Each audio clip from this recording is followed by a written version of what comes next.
गुप्त नवरात्रि के दूसरे दिन महाविद्या तारा देवी की पूजा अर्चना की जाती है। माँ तारा देवी को शमशान की देवी कहा जाता है।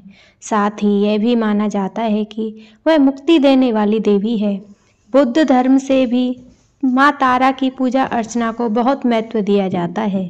मान्यता है कि भगवान बुद्ध ने भी माँ तारा की आराधना की थी और यही नहीं, गुरु वशिष्ठ ने भी पूर्णता प्राप्त करने के लिए माँ तारा की आराधना की थी।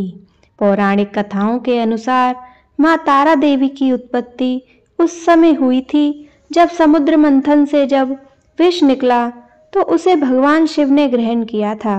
विष ग्रहण करने के बाद भगवान शिव के शरीर में अत्यधिक जलन और पीड़ा होने लगी थी। भगवान शिव को पीड़ा से मुक्त करने के लिए माँ काली ने दूसरा स्वरूप धारण किया और भगवान शिव को स्तनपान कराया, जिसके बाद उनके शरीर की जलन शांत हुई थी।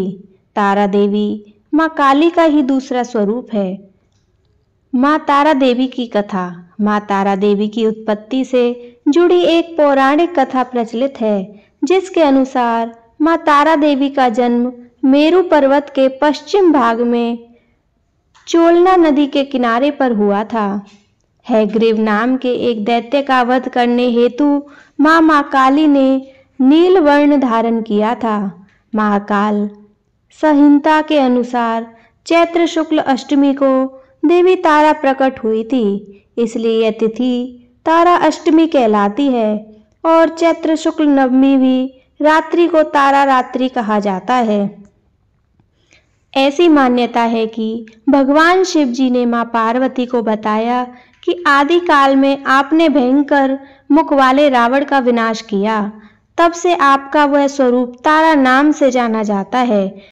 उस समय सभी देवताओं ने आपकी स्तुति की थी।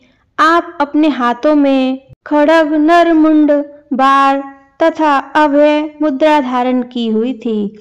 मुख से चंचल जीभ बहार कर आपने भयंकर रूप धारण किया था। आपका वह विकराल रूप देख सभी देवता भयभीत होकर कांप रहे थे। आपके विकराल भयंकर रुद्र रूप को देखकर शांत करने के लिए ब्रह्मा जी आपके पास गए थे।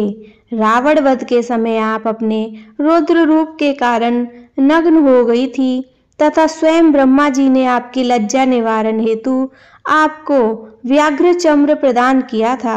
इसी रूप में देवी लंबोदरी के नाम से विख्यात हुई। बोलो माता तारा देवी की जय।